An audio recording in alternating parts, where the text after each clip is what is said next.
রব্বানা যালামনা আনফুসানা ওয়া ইল্লাম তাগফির লানা ওয়া তারহামনা লানাকুনান্না মিনাল খাসিরিন রব্বিরহামহুমা কামা রাব্বায়ানি সগীরা।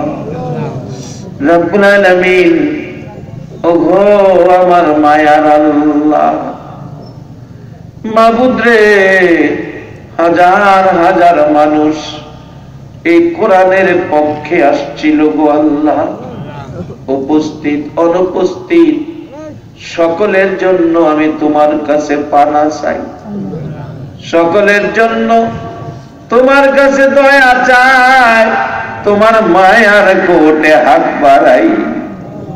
মাবুদ রে, মেয়ে বুঝি না, পুরুষ বুঝি না, নেককার বুঝি না, গুনাহগার বুঝি না, যুবক বুঝি না, বুড়া বুঝি না, এই মাহফিলে উপস্থিত অনুপস্থিত যারা ছিল রে আল্লাহ, সকলের জীবনের গুনাহগুলো তুমি মাফ করে দাও।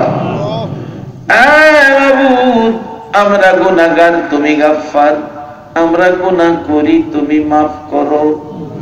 মাফের আশায় হাত বাড়াইছি, ফিরাইও না, ঘুরাইও না। কার জীবনে কত গুনাহ হিসাব জিগায়া লজ্জা দিও না। এই মাহফিলের খাতিরে আমাদের তামাম জিন্দেগীর গুনাহগুলো ক্ষমা করে দাও। মাবুদ রে, আর একটা দরখাস্ত করি, তুমি রাগ হইও না। তুমি যদি রাগ হও, আমরা মনের দুঃখ কার কাছে কমু জানি না, কার জানি মা নাই গো, মা নাই, মা গো, ও মা। সন্তান যদি কোথাও যাইতো, রাত্র 12টায় দরজা খুইলা কান্তা ঘুমা। সন্তানের যদি অসুখ বিসুখ হইতো, বিছনায় বসে বসে সন্তানের মায়ায় কান্তা ঘুমা। সন্তান শীতের মধ্যে শুকনা জায়গায় রাইখা তুমি মা প্রস্রাবের ভিজা জায়গায় শুয়া কাটাইতা। এ মার অভাবী কে জানি হাত বাড়াইছে, বাবার অভাবী কে জানি হাত বাড়াইছে রে আল্লাহ। মার অভাবীরা কি করে? ছোট্ট একটি ঘটনা চাকরি জীবনের মধ্যে দেখেছি। ছাত্র জীবন, চাকরি জীবন, ওয়াজের জীবন, দেশে বিদেশে সফরের জীবনে অনেক ঘটনা নজরে পড়ে। মালয়েশিয়া মাহফিলে গেলে, মাহফিল শেষে মোনাজাতে হাত বাড়াইলে কত যুবকেরা পিছনে দাঁড়ায় কান্দে আর ডাকে, হুজুর বাবা আধা কানি জমি বিক্রি করে বিদেশ পাঠাইছে, খবর পাইছি গো বাবা বলে মারা গেছে। হুজুর 2টা মাসের বেতন বাবারে দিয়া খাওয়াইতে পারলাম না, বাবা মারা গেছে। কত ছেলেরা ডাকে, হুজুর দোয়া কইরেন, বিদেশ পয়রা রইছি টাকার জন্য, মা মারা গেছে, জানা যায় যাইতে পারলাম না। বাবু, চাকরি জীবনের মধ্যে একটা ঘটনা বাস্তবে নজরে পড়ছে। একটা ছেলে 4 বছর বয়স, মা আবার বাচ্চা হবে, ডেলিভারি হবে। ছেলেটা মার কাছাকাছি থাকে, মা কান্দে প্রসব ব্যথার যন্ত্রণায়। ছেলেটা মার কাছে দৌড়ায়া যায়, চোখের পানি মুইসা দেয় আর ডাকে, মা তোমার কি হলো গো মা? 4 বছর বয়সের বাচ্চা তো বুঝে না। নানা কুলে লইয়া ঘরের বাহিরে চলে গেছে। 1 দিন 2 দিন পার হয়ে গেল, গ্রামের বাড়িতে চেষ্টা করলো, বাচ্চা তো ভূমিষ্ঠ হলো না। গ্রামের মহিলারা বলছে, আমাদের দ্বারা সম্ভব না, হসপিটাল পাঠাইয়া দেন। রিক্সা গাড়ি ঘোড়ার ব্যবস্থা তখন কম ছিল, রাস্তাঘাট তখন ছিল না। একটা রিক্সা আনলেন, সন্ধ্যার আগে আগে মহিলাকে রিক্সায় উঠাইলে মা কাঁদতেছে, ডাকতেছে, আমার ছেলেটা কই রে, আমার ছেলেটা কই, আমার বাবারে আমি দেখা যাই, আমার অবস্থা বলে ভালো না। ছেলেটা দৌড়াই আসছে, মা এই সন্ধ্যার সময় কোথায় যাও গো মা, কোথায় যাও গো মা? মা টাইনা টাইনা রিক্সায় উঠাইয়া বুকে জড়াইয়া ধরে দুই গালে চুমায়া চুমায়া মা কান্দে। বাবা আমার অবস্থা বলে ভালো না রে বাবা, আমি হসপিটালে যাইতেছি, মা কোন সময় আসবা? তাড়াতাড়ি আইসো মা, তুমি যদি না আসো গো রাত্রে আমি কার গলায় ধরে ঘুমাবো? মা কাঁদতেছে, বাবু আমি পারবো নি ফিরে আইতে। ছেলের দুই গালে চুমাইয়া চুমাইয়া ডাকে, বাবা গো দোয়া কইরো গো বাবা, ভাগ্য যদি ভালো হয় মার গলায় ধরে ঘুমাবি, ভাগ্য যদি খারাপ হয় রে বাবা মার গায়ে সাদা কাফন দেখবি।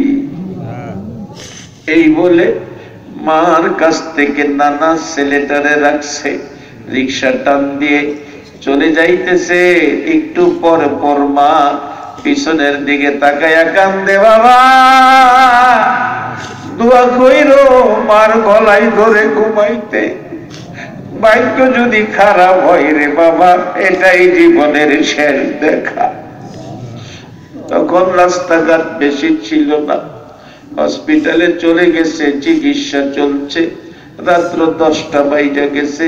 ছেলেটা কাঁদতেছে, নানা চলো না মার কাছে হসপিটালে যাই। নানা বলছে, রাত্রে তো যাওয়ার কোনো ব্যবস্থা নাই রে ভাই, সকালে তোমারে লইয়া যাবো, তুমি ঘুমিয়ে যাও রে ভাই। ছেলেটা কান্দে, নানা গো কেমনে ঘুমাবো, কেন জানি আমার কলিজায় আগুন লাগছে গো নানা। একটু পরে একটা যুবক বাড়ির গেটে এসে ডাকতেছে, চাচা বাড়িতে আছেননি? হসপিটালের খবর জানেননি না?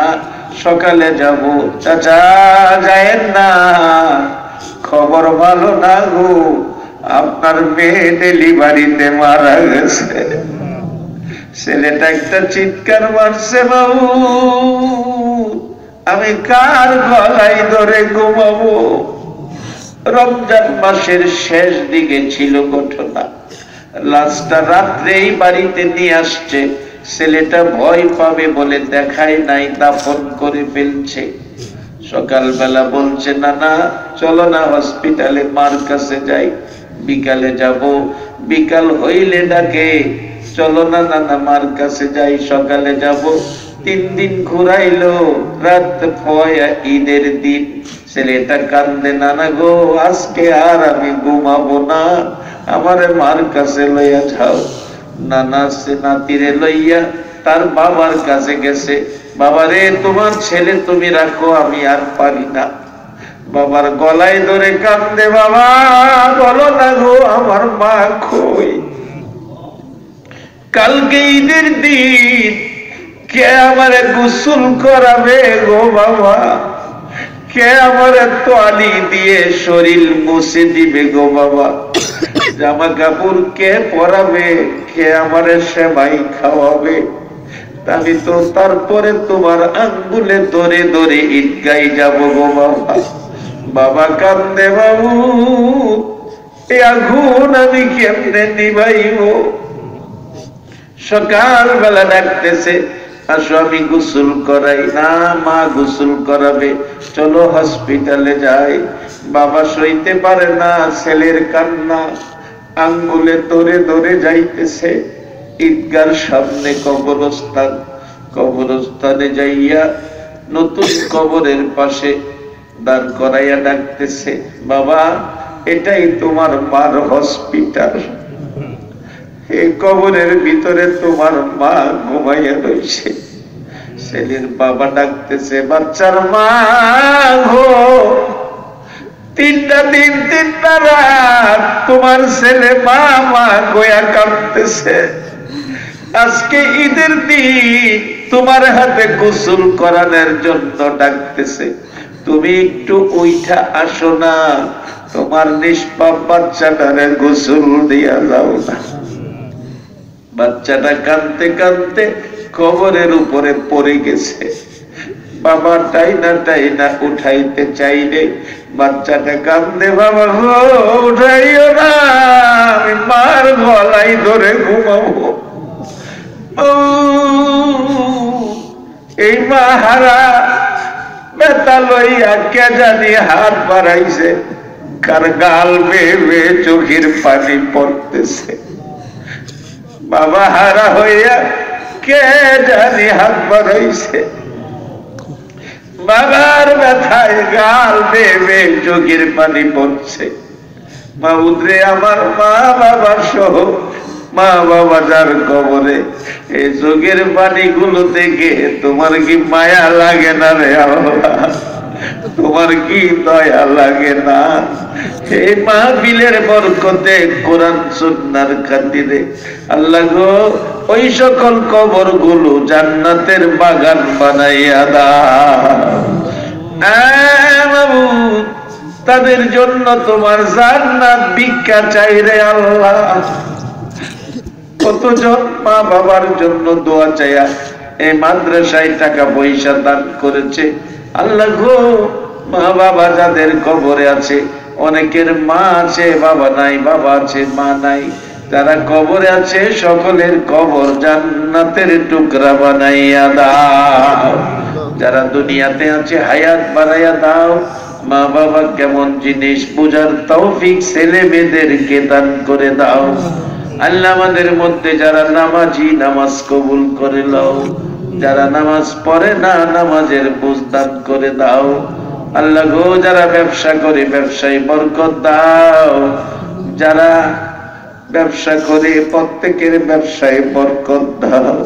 আল্লাহ আমার ভাই সিদ্দিক সাহেব সহ সবাইকে তুমি আপদ বিপদ আগুন পানি শয়তানের শয়তানি দুশ্মনের দুশ্মনী হইতে বাঁচাইয়া রহমত বরকত শান্তি দ্বারা ভরপুর করে দাও। আজকের মাহফিলের সকল মেহমান উপস্থিত অনুপস্থিত অনেকে চলে গেছে, কাউরে আমি এই মোনাজাত থেকে বাহিরে রাখতে চাই না। সকলকে তুমি নেক হায়াত বাড়াইয়া দাও। আল্লাহ আমার মা বোন গুলোরে রাবিয়া বস্তির মতো বানাইয়া দাও। আল্লাহ সাদা দাড়িওয়ালা মুরব্বিগণকে আবু বকর সিদ্দিকের মতো নবীর আশিক বানিয়ে দাও। এলাকার যুবক ভাইদেরকে ইমাম হাসাইন হুসাইনের মতো সত্যবাদী বানাইয়া দাও। বাবু ঢাকার থেকে যে মেহমানেরা আসছে, আমার ভাই হাজী জহির সাহেব সহ আমার মহব্বতী সকলকে তুমি নেক হায়াত বাড়াইয়া দাও। আল্লাহ পরীক্ষার্থী দোয়া চাইছেন, আল্লাহ গো সকল পরীক্ষার্থীদেরকে কামিয়াবি দান করে দাও। যে বাবা 1000 টাকা দিয়ে দোয়ার দরখাস্ত করেছে, আল্লাহ রেজাল্ট যেদিন দেবে খুশি মনে বাড়িতে ফিরাইও, মা বাবার কলিজা ঠান্ডা রাইখো রে আল্লাহ। বাবু যারা ব্যবসা করে ব্যবসায় বরকত দাও, চাকরি করে পদোন্নতি দান করে দাও, গৃহস্থী করে করবে জমির ফসলে বরকত দাও। আল্লাহ বিদেশ থাকে অনেকের ছেলেরা ভাইয়েরা যে যেই দেশে থাকে সহি সালামতে রাখো, বিদেশ যাবে মনের আশা পুরা করে দাও। আল্লাহ খাস করে এই এলাকার উপর তোমার রহমত বর্ষিত করে দাও। মনবীর ঘর মাদ্রাসার জন্য যারা টাকা পয়সা দান করেছে রে আল্লাহ, দান করবে বলে কথা দিয়েছে, একটা রাত্রে মদিনার নবীরে ঘুমের ঘরে স্বপ্নে দেখাইয়া দাও। এই মাদ্রাসার ছাত্র শিক্ষক কমিটি সকলের মান সম্মান ইজ্জত বাড়াইয়া দাও। আল্লাহ প্রত্যেককে হাফেজ হয়ে হক্কানি আলেম হওয়ার তৌফিক দান করে দাও। আল্লাহ মাহফিল শেষে যারা যেখানে যাবে সহি সালামতে মান সম্মান ইজ্জতে জায়গায় জায়গায় পৌঁছাইয়া দাও। যতগুলো দরখাস্ত করলাম মাহফিলের উসিলাই, দুরুদের উসিলাই, জিকিরের উসিলাই সবগুলো তুমি কবুল আর মঞ্জুর করে লও। ও সাল্লাল্লাহু তাআলা আলা খায়রি খালকিহি মুহাম্মাদি ওয়া আলা আলিহি ওয়া আসহাবিহি আজমাইন বিহাক্কি লা ইলাহা ইল্লাল্লাহু মুহাম্মাদুর রাসূলুল্লাহ সাল্লাল্লাহু আলাইহি ওয়াসাল্লাম। আসসালামু আলাইকুম।